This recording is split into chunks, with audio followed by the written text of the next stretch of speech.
Hi everyone, it's Jerry. This is Game 3 from the World Chess Championship 2024. Going into Game 3, Gukesh trails half point to 1.5. Gukesh has the white pieces and kicks off with d4. Our first d4 of the match. We are working with a Queen's Gambit declined. We get an exchange in there, and after move 5, knight c3, here's a nice photo of the two at this moment in the game.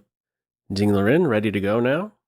Gukesh D, meditation, man. All right, we continue. The solid c6 and queen c2. There's a big fight in this game with this light square bishop. Queen c2 is not allowing this excellent post. So how to deploy this guy? You could go for some maneuver like this, but black's approach here is with g6. And now we have this small move h3. So there's many things we can note about h3 in the more long term. We have a flight square. Both sides have a flight square already. Middle game wise, though, more right around the corner ideas. There is this point to play g4 and bother the bishop when it's on f5.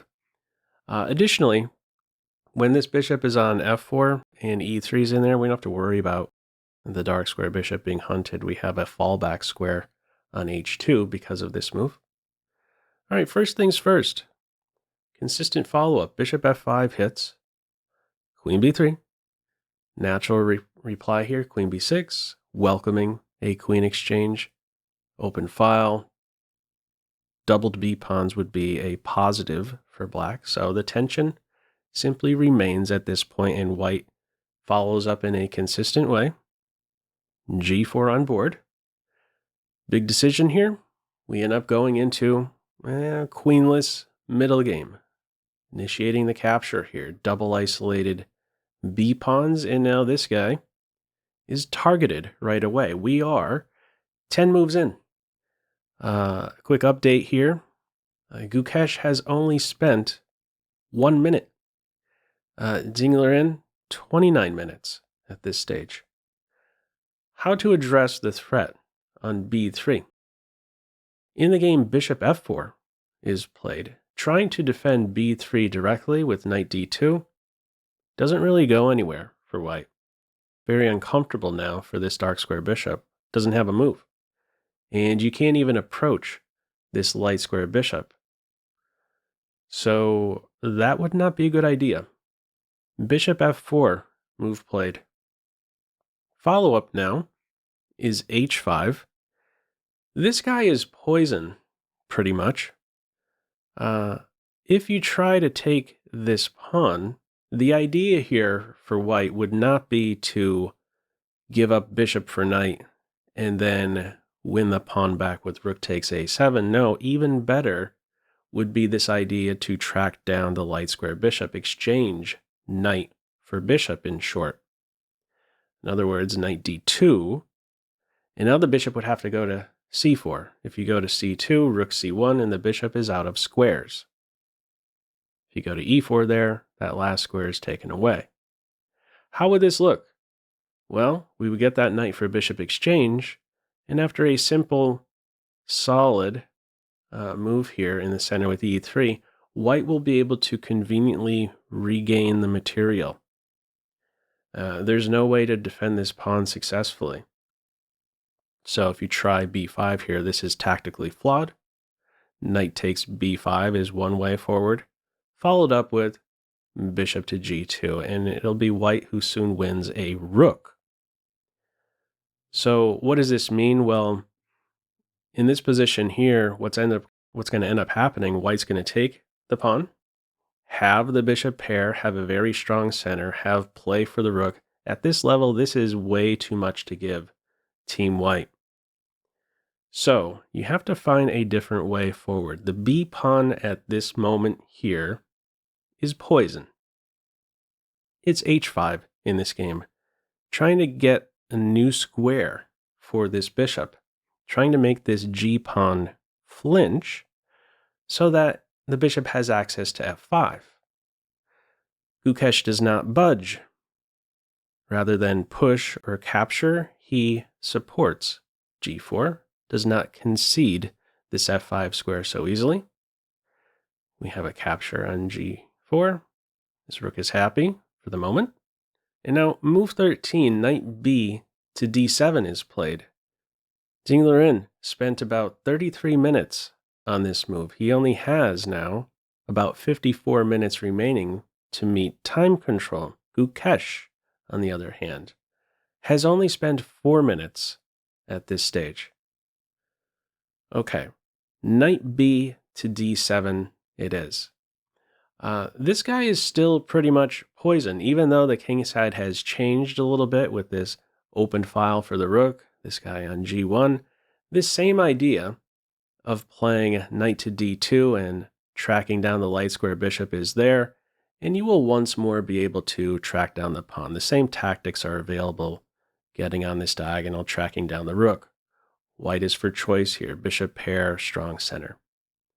So the b pawn, still not a good idea to take. He focuses on development.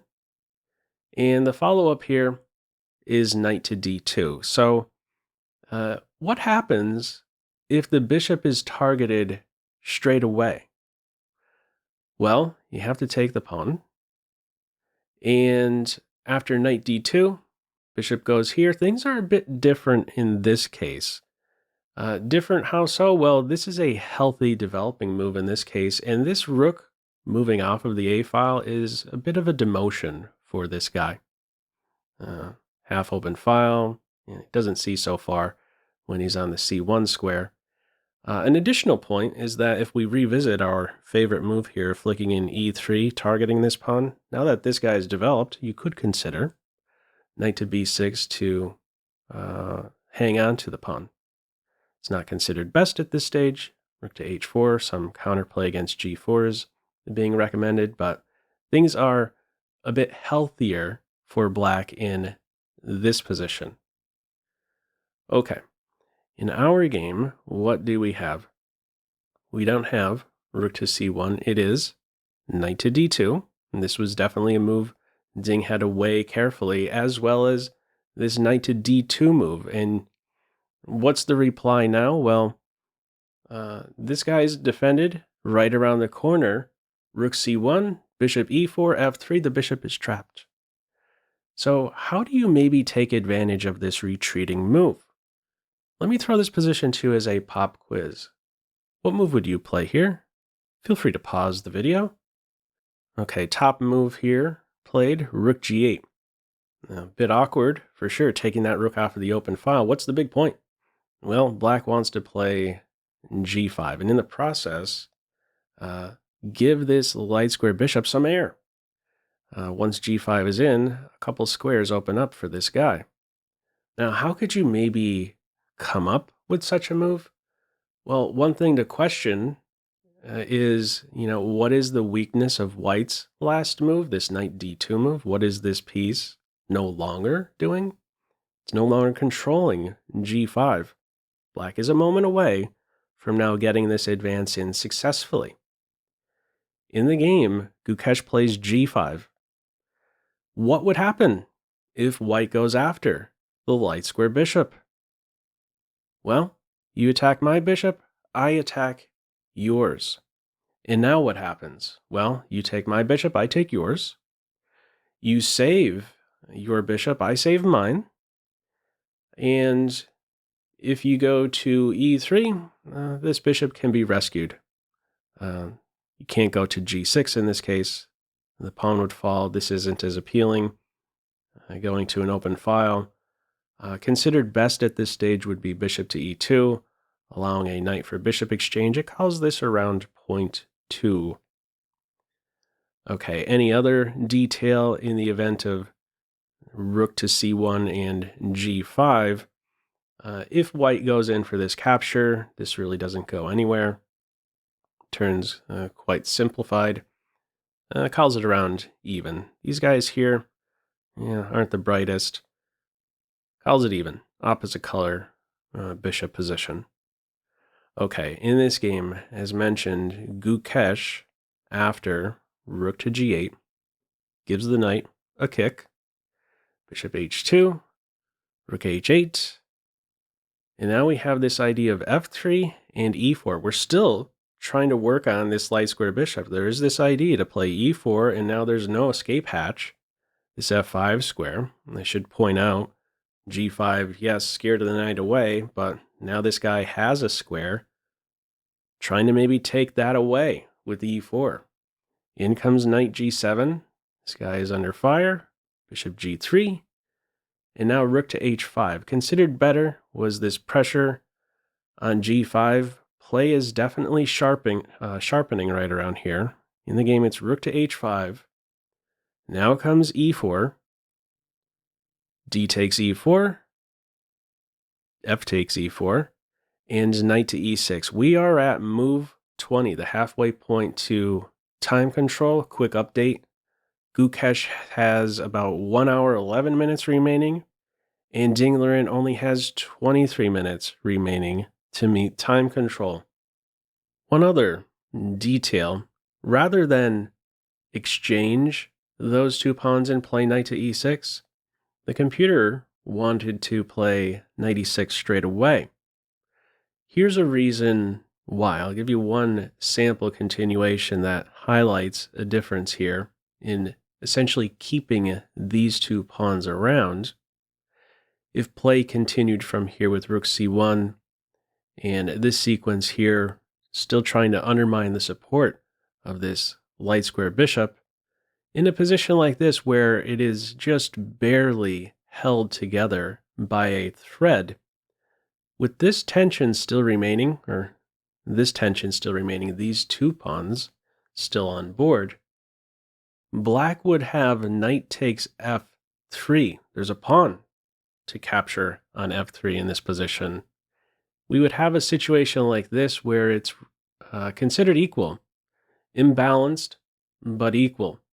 3 pawns for the knight, strong bishop, strong pawn still in the center. Okay, how this one plays out, we have before knight to e6, it's the exchange on e4. We get these moves in now. Rook c1, knight takes d4, bishop f2, bishop g5 is played here. If black tries bishop c5 in this position, knight to a4 is strong. And notice, black does not have a resource in knight f3 here. You're not tracking down a pawn in this case. All right, in this one, it's bishop to g7. White is clearly for choice now. There is only one winning move.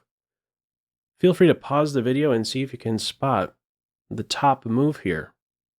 Okay, Gukesh pulls off knight e2, undermining the support of the bishop. And now there's this clever point where if knight takes knight is played, Gukesh can recapture, target the rook, and the bishop will fall next. What does Ding play after this top move? Knight takes b3, and now we are transitioning to an imbalance, a piece for 2 pawns, a light square bishop versus 2 pawns imbalance. White is for choice here, winning at this stage, this last move covering a knight fork. Black pins the knight. White is out of the pin, out of any tricky knight forks.